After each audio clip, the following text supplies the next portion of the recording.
Hey there, I'm Michael, a 32-year-old marketing executive with big dreams and an even bigger coffee addiction. Before I dive into my story, do me a favor, hit that like button and subscribe.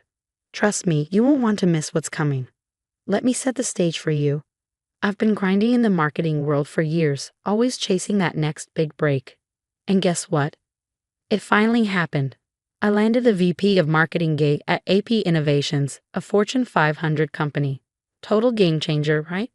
But here's the twist. I decided to keep it under wraps for a bit, especially from my family. Why? Well, let's just say family dynamics can get complicated. There's my brother Tom, the peacekeeper, and then there's Rachel, my sister-in-law. Oh boy, where do I even begin with Rachel? Still chasing that promotion, Michael? She'd say at family gatherings, her voice dripping with fake sweetness. You know, not everyone can be as successful as me. It's okay to settle. Rachel's a real piece of work, always talking down to me, like her middle management position at some tech firm makes her the queen of Silicon Valley. Last Sunday, we had our usual family dinner. I was dying to share my news, but I held back, wanting to savor the moment. Pass the potatoes, Michael, Rachel said, not even looking at me. So Tom and I are thinking of buying a vacation home. My big project at work is wrapping up and my boss practically begged me to take some time off. I passed the potatoes, biting my tongue. That's great, Rachel. Sounds like things are going well at work. Oh, they are, she preened. Not that you'd understand, of course. Still stuck in that entry-level position, aren't you? I saw Tom wince, but Rachel was on a roll. I'm just saying, Michael, maybe it's time to consider a career change. Not everyone's cut out for the corporate world. I took a deep breath, reminding myself of the sweet karma heading her way. Thanks for the advice, Rachel. I'll keep that in mind. You should, she nodded, oblivious to the sarcasm. You know I could put in a good word for you at my company. We always need people in the mailroom. The table fell silent. Even my parents looked uncomfortable. That's thoughtful of you, I managed, stabbing a piece of broccoli with more force than necessary. As dinner dragged on, Rachel dominated the conversation with tales of her work triumphs and thinly veiled jabs at my career. All the while, I sat there, the secret of my new position burning a hole in my pocket. Later, as I helped Mom with the dishes, she gave me a sympathetic look. Don't let Rachel get to you, honey. Your time will come. If only she knew. I smiled, thinking about my first day at Apex tomorrow. Thanks, Mom. I have a feeling things are about to change. As I drove home that night, I couldn't help but grin. Rachel had no idea what was coming. Sometimes the best revenge is served cold, or in this case, with a piping hot cup of karma. Monday morning rolled around, and man, was I pumped. I picked out my best suit, a sleek charcoal gray number that cost more than my first car. Polished shoes, crisp white shirt, power tie. I looked like $1,000,000 and felt like it too. I strolled into the Apex Innovation lobby at 7:30 a.m. sharp, wanting to get a feel for the place before the day officially started. The security guard nodded at me, clearly not realizing I was the new big shot. ID, please, he said, bored. I flashed my temporary badge. Michael Thompson, new VP of Marketing. His eyes widened. Oh, welcome aboard, sir. Let me just. But before he could finish, a whirlwind of designer perfume and clattering heels burst through the revolving door. I'm late. I turned and time seemed to slow down. There was Rachel, hair flying, clutching a massive cup of coffee and a stack of folders. Our eyes met for a split second, and I saw the panic on her face as she realized she was about to crash into someone. Wham! Hot coffee exploded all over my chest and arms. The folders went flying, papers scattering across the polished floor. Oh, for crying out loud, Rachel screeched, not even looking at me. Watch where you're going, you idiot. I stood there, dripping and stunned. Excuse me? Rachel finally looked up, her face a mask of irritation.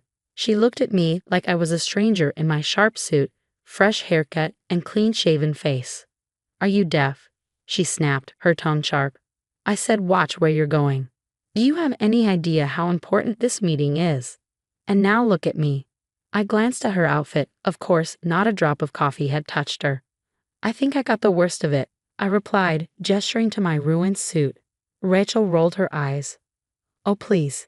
Like you can't just grab another off-the-rack suit from some discount store. This blouse is designer. My jaw clenched. Same old Rachel, always looking down on everyone. I'm so sorry, I said, my voice dripping with sarcasm. How can I ever make it up to you? Should I fetch you another coffee? Shine your shoes, perhaps? Rachel's eyes narrowed. Listen here, you. Miss Clark. A voice rang out across the lobby. The meeting's about to start. Rachel's head whipped around. Coming, she turned back to me, jabbing a finger into my chest. This isn't over. I'll be reporting this to HR. As she stormed off, I called after her, looking forward to it. The security guard approached, looking mortified. Mr. Thompson, I am so sorry. Let me call someone to help you clean up. I waved him off. It's fine. I've got a spare shirt in my car. Just point me to the nearest bathroom. As I cleaned myself up in the men's room, my mind was reeling. Rachel worked here at Apex. How had I not known this? I looked at myself in the mirror, coffee stains spreading across my expensive suit. This was not how I imagined starting my first day. But then a slow smile spread across my face. Rachel had no idea who I was.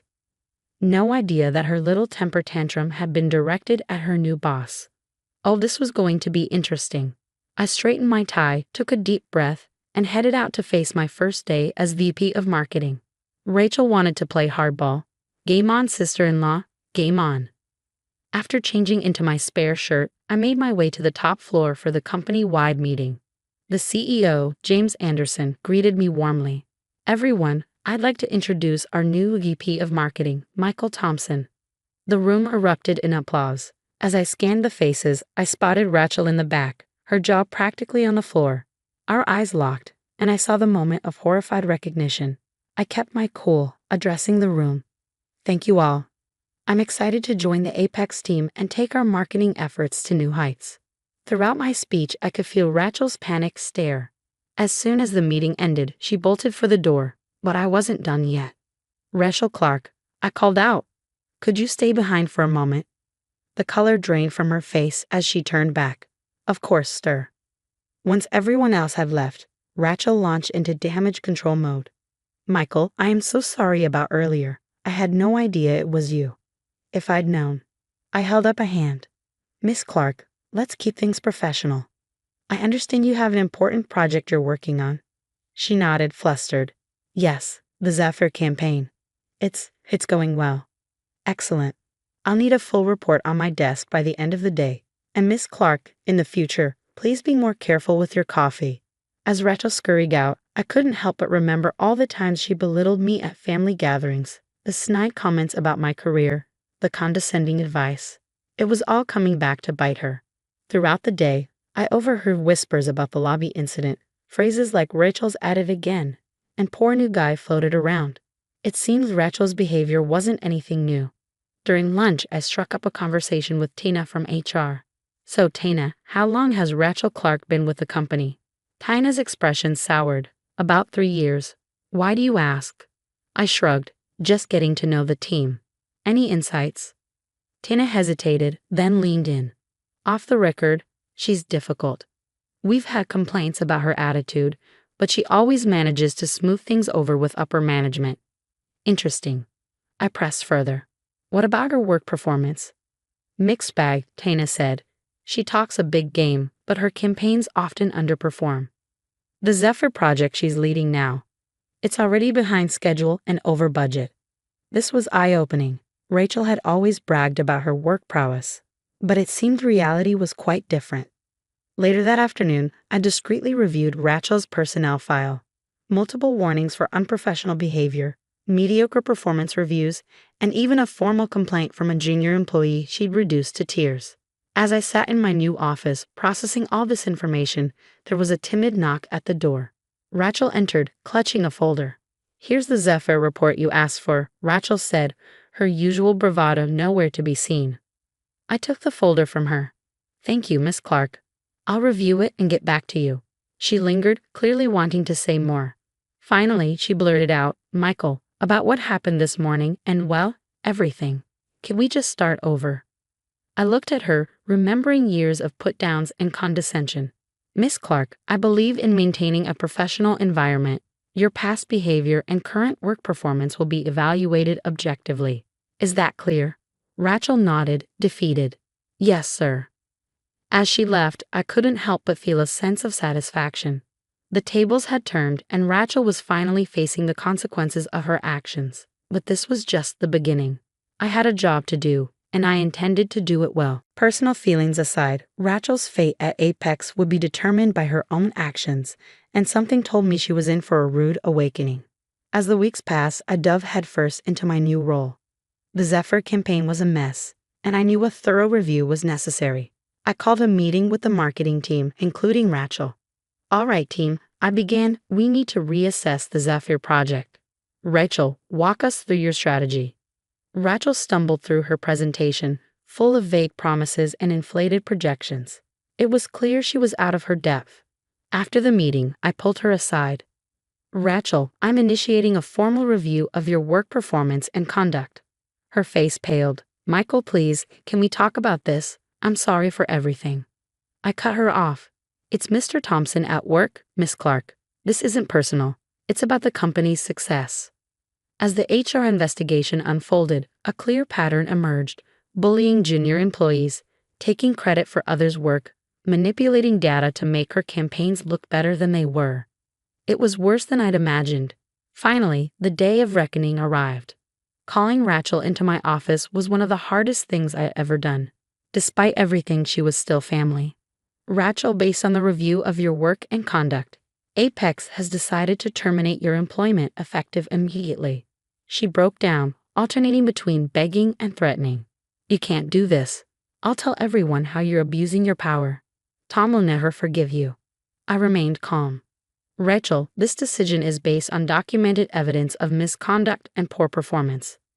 It has nothing to do with our personal relationship. Security escorted her out, and I slumped in my chair, emotionally drained. Months passed, and Apex's marketing department flourished under my leadership. The Zephyr campaign, restructured and reimagined, was a massive success. As for Rachel, last I heard, she was struggling to find work, her reputation in tatters. Tom and she were in counseling, trying to salvage their marriage. Sitting in my office, looking out over the city, I couldn't help but smile. Life had a funny way of balancing the scales. I faced adversity, stood my ground, and come out stronger. And in the end, that was the sweetest victory of all. The story of Michael and Rachel has come to an end. Now I have a question for you.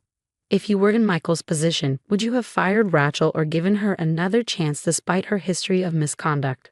How would you balance professional responsibilities with family ties in such a situation? Share your thoughts in the comments below. Your perspective could spark an interesting discussion about workplace ethics and family dynamics. If you enjoyed this story and want more content like this, don't forget to hit that like button and subscribe to our channel. Your support helps us create more engaging stories that explore complex human situations. Thanks for watching, and we look forward to hearing your views.